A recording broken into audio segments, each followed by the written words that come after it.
बिस्मिल्लाहिर्रहमानिर्रहीम। आज का हमारा टॉपिक है व्हाट इज साइकोलॉजी। साइकोलॉजी क्या है? साइकोलॉजी बहुत ही पुराना सब्जेक्ट है। इसकी जो सबसे पुरानी और पहली डेफिनेशन है वो इसके नाम से ही निकलती है, साइकी प्लस लोगस। साइकी का मतलब है सोल और लोगस का मतलब है स्टडी, यानी रूह का मताला, स्टडी ऑफ सोल।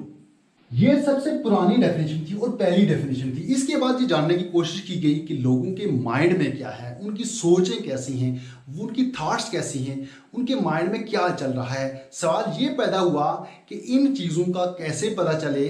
फिर मुख्तलिफ माहिरीन ने यह ख्याल जाहिर किया कि लोगों के बिहेवियर का मुताला किया जाए तो इस चीज़ का पता चल जाएगा कि उनके माइंड में क्या है, क्योंकि वो उसी तरह का बिहेवियर शो करेंगे जिस तरह का उनके माइंड में ख्याल होगा। जो चीज़ उनके माइंड में चल रही होगी वो उसी तरह का बिहेवियर शो करेंगे। फिर साइकोलॉजी की जो दूसरी डेफिनेशन आई वो आई, study of behaviour is called psychology. Study of behaviour. इस डेफिनेशन के मुताबिक ये तो पता चल गया कि किसी के माइंड में क्या चल रहा है, वो क्या सोच रहा है, उसके ख्याल कैसे हैं। मगर यहाँ एक और सवाल पैदा हो गया कि किसी के माइंड में जो ख्याल है वो क्यों है, वो ऐसा क्यों है, वो इस तरह का क्यों सोच रहा है।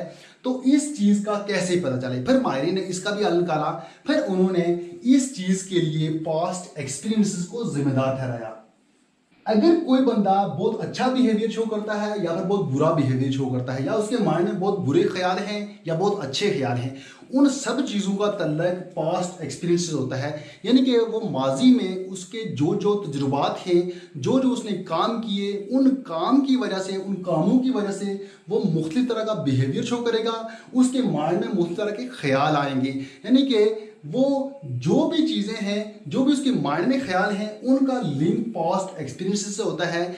और इस तरह साइकोलॉजी की जो तीसरी डेफिनेशन आई वो आई, study of past experiences is called psychology. ये मुख्तसर सा टॉपिक था। उम्मीद करता हूँ कि आपको समझ आया होगा। तो मिलते हैं नेक्स्ट टॉपिक में, तब तक के लिए अल्लाह हाफ़िज़।